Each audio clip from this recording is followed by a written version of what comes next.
প্রিয় শিক্ষার্থীরা, আজ আমরা একটি মজার ও অনুপ্রেরণামূলক গল্প পড়ব, একজন ছোট্ট ভাবুক ছেলেকে নিয়ে, যে তার কৌতূহল আর পরিশ্রমের মাধ্যমে বড় হয়ে বিশ্বখ্যাত বিজ্ঞানী হয়েছিল। চলো আমরা মনোযোগ দিয়ে পাঠটি পড়ি এবং নতুন কিছু শিখি। ভাবুক ছেলেটি তেমন দুরন্ত নয়, বয়স 10-11 হবে। পড়াশোনায় সে ভালো, খেলাধুলাও করে, তবে সময় পেলেই গাছগাছালি পর্যবেক্ষণ করে।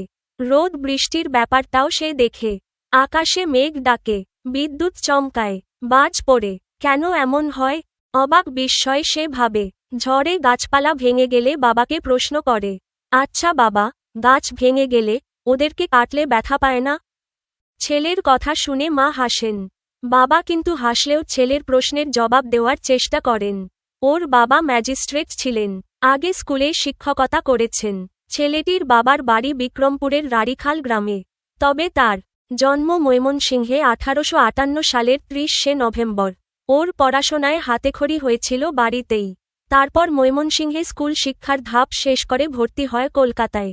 1874 সালে সে সেন্ট জেভিয়ার্স স্কুল থেকে কৃতিত্বের সঙ্গে প্রবেশিকা পরীক্ষা পাশ করে। 1878 সালে সে এফএ পরীক্ষাতেও কৃতিত্বের সাথে উত্তীর্ণ হয়। তারপর 1880 সালে বিজ্ঞান শাখায় বিএসসি পাশ করে বিলেতে যায় ডাক্তারি পড়তে। সেই ছেলেটিই বড় হয়ে বাঙালি বিজ্ঞানী হিসেবে প্রথম জগৎজোড়া খ্যাতি অর্জন করে। সেই ভাবুক ছেলেটিই পরবর্তীকালে হয়ে ওঠেন বিজ্ঞানী জগদীশচন্দ্র বসু। জগদীশচন্দ্র 1 বছর ডাক্তারি পড়ার পর 1881 সালে ইংল্যান্ডের কেমব্রিজ বিশ্ববিদ্যালয়ে ভর্তি হন। এখান থেকে তিনি উচ্চশিক্ষা লাভ করেন। 1885 সালে দেশে ফিরে এসে কলকাতায় প্রেসিডেন্সি কলেজে পদার্থবিজ্ঞানের অধ্যাপক পদে যোগ দেন। তখন ভারতবর্ষ শাসন করত ইংরেজরা। এই সময়ে একজন ইংরেজ অধ্যাপক এদেশীয় একজন অধ্যাপকের চেয়ে অনেক বেশি বেতন পেতেন। জগদীশচন্দ্র অস্থায়ীভাবে চাকরি করছিলেন বলে তার বেতন আরও 1 ভাগ কেটে নেওয়া হয়। এর প্রতিবাদে তিনি দীর্ঘ 3 বছর বেতন না নিয়ে কর্তব্য পালন করেন। শেষ পর্যন্ত ইংরেজ সরকার তাকে স্বীকৃতি দিতে বাধ্য হন। সকল বকেয়া পরিশোধ করে তাকে চাকরিতে স্থায়ী করা হয়। ধীরে ধীরে তিনি বিজ্ঞানী জগদীশচন্দ্র বসু হয়ে ওঠেন। লন্ডন বিশ্ববিদ্যালয়ে তাকে ডিএসসি ডিগ্রি প্রদান করে। জগদীশচন্দ্র বসু নানা বিষয়ে গবেষণা করেছেন। তিনি দেখিয়েছেন যে উদ্ভিদ ও প্রাণীর জীবনের মধ্যে অনেক মিল আছে। 1895 সালে তিনি অতিক্ষুদ্র তরঙ্গ সৃষ্টি আবিষ্কার করেন। কোনো তার ছাড়া তরঙ্গ এক স্থান থেকে অন্য স্থানে প্রেরণে সফলতা অর্জন করেন। তারই প্রয়োগ ঘটেছে আজকের বেতার, টেলিভিশন, রাডার সহ বিশ্বের অধিকাংশ তথ্যের আদান প্রদান এবং মহাকাশ যোগাযোগের ক্ষেত্রে। কিন্তু জীবদ্দশায় তিনি তার এই সাফল্যের স্বীকৃতি পাননি। তার করা পরীক্ষণগুলো ইউরোপীয় বিজ্ঞানীদের চমকে দেয়। তার পাণ্ডিত্যপূর্ণ বক্তৃতা শুনে বিখ্যাত বিজ্ঞানী অলিভার লজ ও লর্ড কেলভিন তাকে বিলেতে অধ্যাপনা করার জন্য আমন্ত্রণ জানান। কিন্তু দেশের কল্যাণের জন্যই তিনি নিজ দেশে ফিরে আসেন। তার আশ্চর্য সব আবিষ্কার দেখে বিখ্যাত বিজ্ঞানী আইনস্টাইন বলেছিলেন, জগদীশচন্দ্র বসু এতগুলো আবিষ্কার না করে যদি একটি আবিষ্কারও করতেন তবু তার জন্য আমাদের মূর্তি স্থাপন করতে হতো। জগদীশচন্দ্র বাংলা ভাষাও অনেক লিখেছেন, বিশেষ করে শিশুদের জন্য। অনেকের মতে তার লেখা নিরুদ্দেশের কাহিনী বাংলা ভাষায় লেখা প্রথম বৈজ্ঞানিক কল্পকাহিনী। এটি পড়ে পলাতক তুফান নামে তার অব্যক্ত নামক বইয়ে ছাপা হয়। 1917 সালে ব্রিটিশ সরকার তাকে নাইট উপাধি দেন। তাই উপাধিসহ তার নাম হয় স্যার জগদীশচন্দ্র বসু। সেই বছরই তিনি প্রতিষ্ঠা করেন বসু বিজ্ঞান মন্দির। মৃত্যুর আগ পর্যন্ত তিনি সেই বিজ্ঞান মন্দিরে গবেষণা পরিচালনা করেন। তিনি ক্রেস্কোগ্রাফ নামের একটি যন্ত্র উদ্ভাবন করেন। এই যন্ত্রের মাধ্যমে তিনি সূক্ষ্মভাবে প্রমাণ করে দেখান যে বিভিন্ন পরিস্থিতিতে উদ্ভিদ প্রাণীদের মতোই সাড়া দেয়। স্যার জগদীশচন্দ্র বসু 1937 সালের 23শে নভেম্বর মৃত্যুবরণ করেন। বিজ্ঞান শিক্ষা ও চর্চার ক্ষেত্রে তার সফলতা বিজ্ঞানী গ্যালিলিও নিউটনের সমকক্ষ ছিল। জগদীশচন্দ্র বসু বাংলাদেশের গৌরব। তিনি পৃথিবীকে দেখিয়েছেন বিজ্ঞানের নতুন পথ। সারসংক্ষেপ: ভাবুক, কৌতূহলী এক শিশু জগদীশচন্দ্র বসু বড় হয়ে বিশ্বখ্যাত বিজ্ঞানী হন। জন্ম 30শে নভেম্বর 1858, ময়মনসিংহে, বাড়ি বিক্রমপুরে। পড়াশোনা: কলকাতার সেন্ট জেভিয়ার্স থেকে প্রবেশিকা ও এফএ পাশ। পরে বিলেতে ডাক্তারি শুরু করলেও কেমব্রিজে গিয়ে পদার্থবিদ্যায় উচ্চশিক্ষা। কর্মজীবন: 1885 সালে প্রেসিডেন্সি কলেজে অধ্যাপক হন। ইংরেজদের বৈষম্যমূলক বেতনের প্রতিবাদে টানা 3 বছর বিনা বেতনে কাজ করেন। গবেষণা, উদ্ভিদ ও প্রাণীর জীবনের মিল দেখান। অতি ক্ষুদ্র তরঙ্গ সৃষ্টি আবিষ্কার করেন, যা আজকের বেতার, টেলিভিশন, রাডার ও মহাকাশ যোগাযোগের ভিত্তি। ক্রেস্কোগ্রাফ যন্ত্র তৈরি করে প্রমাণ করেন উদ্ভিদ ও প্রাণীর মতো সাড়া দেয়। সাহিত্য, বাংলা ভাষায় বৈজ্ঞানিক কল্পকাহিনী লেখেন। নিরুদ্দেশের কাহিনী, প্রথম দিককার। স্বীকৃতি, লন্ডন বিশ্ববিদ্যালয় থেকে ডিএসসি ডিগ্রি, 1917 সালে, স্যার উপাধি। প্রতিষ্ঠা করেন বসু বিজ্ঞান মন্দির। আইনস্টাইনও তার অবদানের প্রশংসা করেন। মৃত্যু, 23 নভেম্বর 1937। তিনি গ্যালিলিও নিউটনের মতোই বিজ্ঞানে যুগান্তকারী অবদান রেখেছেন। বাংলাদেশের গর্ব বিজ্ঞানী স্যার জগদীশচন্দ্র বসু। অনুশীলনী 1। শব্দগুলো পাঠ থেকে খুঁজে বের করি। অর্থ বলি। পরীক্ষণ, পাণ্ডিত্যপূর্ণ। এফএ, বৈজ্ঞানিক কল্পকাহিনী। প্রবেশিকা, পরীক্ষণ, পরীক্ষা করা বা যাচাই করার কাজ। এক্সপেরিমেন্ট, পাণ্ডিত্যপূর্ণ, বিদ্যা, বুদ্ধি ও ভানসম্পন্ন, জ্ঞানগর্ভ। স্কলারলি, এফএ, ফার্স্ট আর্টস নামক কলেজ স্তরের একটি পরীক্ষা, বর্তমানের এইচএসসির মতো। বৈজ্ঞানিক, বিজ্ঞান সংক্রান্ত বা বিজ্ঞানের নিয়মে প্রতিষ্ঠিত। সায়েন্টিফিক, কল্পকাহিনী, কল্পনার ভিত্তিতে রচিত গল্প। ফিকশন, প্রবেশিকা, স্কুল স্তরের সমাপ্তি পরীক্ষা, বর্তমানে এসএসসি সমমান। 2। ঘরের ভিতরের শব্দগুলো খালি জায়গায় বসিয়ে বাক্য তৈরি করি। কল্পকাহিনী, আবিষ্কার, কল্যাণ, পাণ্ডিত্যপূর্ণ, দুরন্ত, পদার্থবিজ্ঞানের, বিস্ময়, বাড়িতে, অতি ক্ষুদ্র, কর্তব্য। প্রাণী জীবনের, ক। তার পাণ্ডিত্যপূর্ণ বক্তৃতা শুনে তাকে অধ্যাপনা করার আমন্ত্রণ জানানো হয়। খ। দেশের কল্যাণ করার জন্যই তিনি নিজ দেশে ফিরে আসেন। গ। জগদীশচন্দ্র বসুর আশ্চর্য সব আবিষ্কার দেখে আইনস্টাইন মুগ্ধ হয়ে গিয়েছিলেন। ঘ। জগদীশচন্দ্র বসুর নিরুদ্দেশের কাহিনী, বাংলা ভাষায় লেখা প্রথম বৈজ্ঞানিক কল্পকাহিনী। উমা ছেলেটি তেমন দুরন্ত নয়। চ। মেঘ ডেকে আকাশে বিদ্যুৎ চমকে বাজ পড়লে অবাক বিস্ময়ে ভাবে। ছ। ওর পড়াশোনার শুরু বাড়িতে। জ। প্রেসিডেন্সি কলেজে পদার্থবিজ্ঞানের অধ্যাপক পদে যোগ দেন। ঝ। প্রতিবাদে তিনি দীর্ঘ 3 বছর বেতন না নিয়ে কর্তব্য পালন করেন। য়। তিনি দেখিয়েছিলেন যে উদ্ভিদ ও প্রাণী জীবনের মধ্যে অনেক মিল আছে। ট। তিনি অতি ক্ষুদ্র তরঙ্গ সৃষ্টি আবিষ্কার করেন। 3। নিচের প্রশ্নগুলোর উত্তর লিখি ও বলি। ক। ভাবুক ছেলেটি আসলে কে ছিলেন? ভাবুক ছেলেটি আসলে ছিলেন বিখ্যাত বিজ্ঞানী স্যার জগদীশচন্দ্র বসু। খ। তিনি ছোটবেলায় কি নিয়ে ভাবতেন? তিনি ছোটবেলায় গাছ-গাছালি, রোদ বৃষ্টি, আকাশে মেঘ ডাকা, বিদ্যুৎ চমকানো, বাজ পড়া, এসব নিয়েই ভাবতেন এবং বাবাকে নানা প্রশ্ন করতেন। গ। তিনি কবে, কোথা থেকে কৃতিত্বের সঙ্গে প্রবেশিকা পরীক্ষায় উত্তীর্ণ হয়েছিলেন? তিনি 1874 সালে কলকাতার সেন্ট জেভিয়ার্স স্কুল থেকে কৃতিত্বের সঙ্গে প্রবেশিকা পরীক্ষায় উত্তীর্ণ হয়েছিলেন। ঘ। জগদীশচন্দ্র বসু কি যন্ত্র আবিষ্কার করেন? এটি দিয়ে তিনি কি প্রমাণ করেন? জগদীশচন্দ্র বসু ক্রেস্কোগ্রাফ নামের যন্ত্র আবিষ্কার করেন। এটি দিয়ে তিনি প্রমাণ করেন যে উদ্ভিদ প্রাণীর মতোই বিভিন্ন পরিস্থিতিতে সাড়া দেয়। উমা বিজ্ঞান শিক্ষা ও চর্চার ক্ষেত্রে তার সফলতাকে কোন কোন নামকরা বৈজ্ঞানিকের সঙ্গে তুলনা করা হয়েছে? বিজ্ঞান শিক্ষা ও চর্চার ক্ষেত্রে তার সফলতাকে গ্যালিলিও ও নিউটনের সঙ্গে তুলনা করা হয়েছে। চ। তার সম্পর্কে আইনস্টাইন কি বলেছিলেন? কেন বলেছিলেন? আইনস্টাইন বলেছিলেন, জগদীশচন্দ্র বসু এতগুলো আবিষ্কার না করলেও যদি কেবল একটি আবিষ্কার করতেন, তবে তার জন্যও মূর্তি স্থাপন করতে হতো। কারণ তার আবিষ্কারগুলো ছিল অসাধারণ এবং যুগান্তকারী। 5। কথাগুলো বুঝে নিই। শিক্ষার ধাপ, প্রাথমিক বিদ্যালয়, উচ্চ বিদ্যালয়, মহাবিদ্যালয়, বিশ্ববিদ্যালয় হল একটার পর একটা শিক্ষার ধাপ।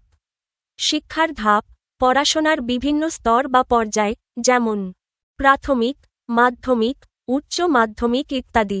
বকেয়া পরিশোধ, কারো নিকট কোনো টাকা পয়সা পাওনা থাকলে যদি সময়মতো দেওয়া না হয় তখন তা বকেয়া হয়ে যায়। পরে যদি আগের পাওনা দিয়ে দেওয়া হয় তবে তাকে বলে বকেয়া পরিশোধ।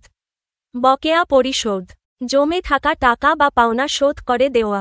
অন্যতম, তথ্যের আদান প্রদান। নাইট উপাধি অনেকের মধ্যে একজনকে বলা হয় অন্যতম। কোনো কিছুকে বিশেষভাবে বোঝানোর জন্য অন্যতম শব্দটি ব্যবহার করা যায়। সংবাদ, প্রকৃত অবস্থা বা সত্যের আদান প্রদান। আজকের দিনে লিখে, ছাপিয়ে অথবা বেতার, টেলিভিশন, ফোন, ইন্টারনেটের সাহায্যে যত কিছু পাওয়া যায়, পাঠানো যায় তার সবই তথ্যের আদান প্রদান। অন্যতম অনেকের মধ্যে একজন বা একটিকে বোঝানো, বিশেষভাবে গুরুত্বপূর্ণ একজন, একটি। নাইট উপাধি, ব্রিটিশ রাজা বা রানীর দেওয়া অত্যন্ত সম্মানজনক উপাধি। এই উপাধি যারা পান তাদের স্যার বলে সম্বোধন করা হয়। নাইট উপাধি, ব্রিটিশ সরকারের দেওয়া বিশেষ সম্মানসূচক উপাধি, যেটি যোগ্যতা বা কৃতিত্বের স্বীকৃতিস্বরূপ দেওয়া হয়। 6. কর্ম অনুশীলন। বিজ্ঞান শিক্ষাই সভ্যতা বিনির্মাণের একমাত্র উপায়। বিষয়টি নিয়ে শিক্ষকের সহায়তায় বিতর্ক প্রতিযোগিতায় অংশগ্রহণ করি। বিজ্ঞান শিক্ষাই সভ্যতা বিনির্মাণের একমাত্র উপায় নিয়ে বিতর্ক প্রতিযোগিতায় অংশ নিতে হলে দুই দিকেই, পক্ষে ও বিপক্ষে, যুক্তি সাজানো দরকার। আমি দিকের কিছু মূল যুক্তি তুলে দিচ্ছি। পক্ষে যুক্তি, সমর্থনে। বিজ্ঞান শিক্ষার মাধ্যমেই মানুষ প্রকৃতির নিয়ম বুঝে সভ্যতা এগিয়ে নিয়েছে। বিদ্যুৎ, যোগাযোগ, চিকিৎসা, পরিবহন, এসবই সভ্যতাকে আধুনিক করেছে বিজ্ঞান শিক্ষার কারণে। বিজ্ঞান ছাড়া শিল্প, প্রযুক্তি, মহাকাশ গবেষণা কিছুই সম্ভব হতো না। বৈজ্ঞানিক দৃষ্টিভঙ্গি মানুষকে কুসংস্কারমুক্ত করে যুক্তিবাদী করে তোলে। ভবিষ্যতের চ্যালেঞ্জ, যেমন জলবায়ু পরিবর্তন, মোকাবিলায় কেবল বিজ্ঞান শিক্ষা সাহায্য করতে পারে। বিপক্ষে যুক্তি, বিরোধে। সভ্যতা বিনির্মাণে কেবল বিজ্ঞান নয়, নৈতিক শিক্ষা, ইতিহাস, সাহিত্য, সংস্কৃতিও সমান গুরুত্বপূর্ণ। বিজ্ঞান শিক্ষা থাকলেও যদি নৈতিকতা না থাকে, তবে সভ্যতা ধ্বংস হতে পারে, যেমন যুদ্ধাস্ত্রের ব্যবহার, মানবিক মূল্যবোধ, সহমর্মিতা। শিল্প সংস্কৃতি ছাড়া সভ্যতা অসম্পূর্ণ। কেবল প্রযুক্তি দিয়ে নয়, চিন্তা ও মানবিক চর্চা দিয়েই সভ্যতা টিকে থাকে। বিজ্ঞান ও মানবিক শিক্ষা, দুইয়ের সমন্বয়েই টেকসই সভ্যতা গড়ে ওঠে। প্রতিযোগিতায় অংশ নিলে যেকোনো একপক্ষ বেছে নিয়ে এসব যুক্তি আরও উদাহরণ দিয়ে সাজিয়ে বলতে পারবে। 7. আমার জানা যেকোনো একজন বিজ্ঞানী সম্পর্কে 10টি বাক্য লিখি। 1. স্যার জগদীশচন্দ্র বসু একজন বিশ্বখ্যাত বাঙালি বিজ্ঞানী। 2. তিনি 1858 সালের 30 নভেম্বর ময়মনসিংহে জন্মগ্রহণ করেন। 3. তার শৈশব কেটেছিল প্রকৃতি পর্যবেক্ষণ আর নানা প্রশ্ন নিয়ে ভাবনায়। 4. 1874 সালে তিনি কৃতিত্বের সঙ্গে প্রবেশিকা পরীক্ষায় উত্তীর্ণ হন। 5. বিদেশে উচ্চশিক্ষা শেষে তিনি প্রেসিডেন্সি কলেজে পদার্থবিজ্ঞানের অধ্যাপক হন। 6. তিনি দেখিয়েছিলেন যে উদ্ভিদ প্রাণীর মতো সাড়া দেয়। 7. তিনি ক্রেস্কোগ্রাফ নামের যন্ত্র আবিষ্কার করেন। 8. তার আবিষ্কার আজকের বেতার, টেলিভিশন ও রাডারের ভিত্তি স্থাপন করে। 9. 1917 সালে ব্রিটিশ সরকার তাকে নাইট উপাধি দেয়। 10. 1937 সালের 23 নভেম্বর তিনি মৃত্যুবরণ করেন, তবে বিজ্ঞানে তার অবদান আজও অমলিন। এখানে বিজ্ঞানী আলবার্ট আইনস্টাইন সম্পর্কে 10টি বাক্য দিলাম। 1. আলবার্ট আইনস্টাইন ছিলেন 20 শতকের অন্যতম শ্রেষ্ঠ বিজ্ঞানী। 2. তিনি 1879 সালের 14 মার্চ জার্মানির উলম শহরে জন্মগ্রহণ করেন। 3. শৈশব থেকেই গণিত ও পদার্থবিজ্ঞানে তার বিশেষ আগ্রহ ছিল। 4. তিনি আপেক্ষিকতাবাদ, থিওরি অফ রিলেটিভিটি, আবিষ্কার করে বিশ্বকে চমকে দেন। 5. তার বিখ্যাত সমীকরণ হল E = mc বর্গ, যা শক্তি ও ভরের সম্পর্ক প্রকাশ করে। 6. তিনি 1921 সালে পদার্থবিজ্ঞানে নোবেল পুরস্কার লাভ করেন। 7. আইনস্টাইন শান্তিপ্রিয় মানুষ ছিলেন এবং যুদ্ধবিরোধী বক্তব্য দিতেন। 8. তিনি নাৎসি শাসন থেকে রক্ষা পেতে আমেরিকায় চলে যান। 9. জীবনের শেষ দিকে তিনি একীভূত ক্ষেত্র তত্ত্ব, ইউনিফাইড ফিল্ড থিওরি, নিয়ে গবেষণা করেন। 10. 1955 সালের 18 এপ্রিল প্রিন্সটন, যুক্তরাষ্ট্রে তিনি মৃত্যুবরণ করেন। এখানে বিজ্ঞানী গ্যালিলিও সম্পর্কে 10টি বাক্য দিলাম। 1. গ্যালিলিও গ্যালিলি ছিলেন একজন ইতালিয়ান বিজ্ঞানী। 2. তিনি 1564 সালের 15 ফেব্রুয়ারি ইতালির পিসা শহরে জন্মগ্রহণ করেন। 3. তাকে আধুনিক বিজ্ঞানের জনক বলা হয়। 4. তিনি টেলিস্কোপ ব্যবহার করে আকাশ পর্যবেক্ষণ করেন। 5. তিনি প্রথম জুপিটার গ্রহের 4টি উপগ্রহ আবিষ্কার করেন। 6. তিনি সূর্যকেন্দ্রিক সৌরজগতের ধারণাকে সমর্থন করেন। 7. তার মতে পৃথিবী সূর্যের চারপাশে ঘুরছে। 8. এই কারণে চার্চ তার বিরুদ্ধে অবস্থান নেয় এবং তাকে শাস্তি দেওয়া হয়। 9. পদার্থবিজ্ঞানে তিনি পতনশীল বস্তুর গতির নিয়ম ব্যাখ্যা করেন। 10 তিনি 1642 সালের 8ই জানুয়ারি মৃত্যুবরণ করেন। তবে তার অবদান আজও বিজ্ঞানের আলো ছড়াচ্ছে। এখানে বিজ্ঞানী নিউটন সম্পর্কে 10টি বাক্য দিলাম। 1 স্যার আইজ্যাক নিউটন একজন ইংরেজ বিজ্ঞানী ছিলেন। 2 তিনি 1643 সালের 4 জানুয়ারি ইংল্যান্ডে জন্মগ্রহণ করেন। 3 তাকে আধুনিক পদার্থবিদ্যা ও গণিতের অন্যতম প্রতিষ্ঠাতা বলা হয়। 4 তিনি মাধ্যাকর্ষণ সূত্র আবিষ্কার করেন। 5 একটি আপেল গাছ থেকে আপেল পড়তে দেখে তিনি এই সূত্রের ধারণা পান বলে বলা হয়। 6 তিনি গতি সম্পর্কিত 3টি সূত্র প্রণয়ন করেন, যেগুলোকে নিউটনের গতি সূত্র বলা হয়। 7 আলোকবিজ্ঞানে তিনি আলোকে সাদা নয়, রঙের সমষ্টি প্রমাণ করেন। 8 তিনি প্রিন্সিপিয়া ম্যাথমেটিকা নামে বিখ্যাত বই লিখেন। 9 নিউটন কেমব্রিজ বিশ্ববিদ্যালয়ে অধ্যাপনা করতেন। 10 তিনি 1727 সালের 31 মার্চ মৃত্যুবরণ করেন। তবে তার আবিষ্কার আজও বিজ্ঞানের মূল ভিত্তি। এখানে বিজ্ঞানী থমাস আলভা এডিসন সম্পর্কে 10টি বাক্য দিলাম। 1 থমাস আলভা এডিসন 1847 সালের 11 ফেব্রুয়ারি যুক্তরাষ্ট্রের মিলান, ওহাইওতে জন্মগ্রহণ করেন। 2 3 মাস মাত্র স্কুলে পড়াশোনা করেন, পরে মা তাকে বাড়িতে পড়াতেন, ফলে তিনি স্বশিক্ষিত হন। 3 1869 সালে তিনি টেলিগ্রাফের জন্য একটি উন্নত সংস্করণ আবিষ্কার করেন।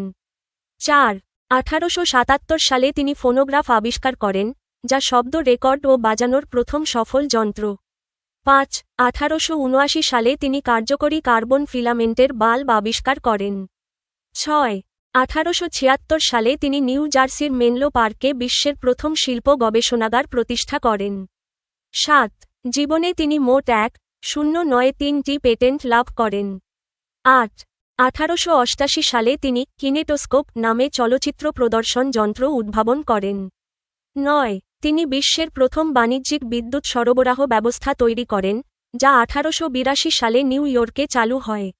10 1931 সালের 18 অক্টোবর তিনি মৃত্যুবরণ করেন, তবে তার উদ্ভাবন আধুনিক প্রযুক্তির ভিত্তি স্থাপন করেছে।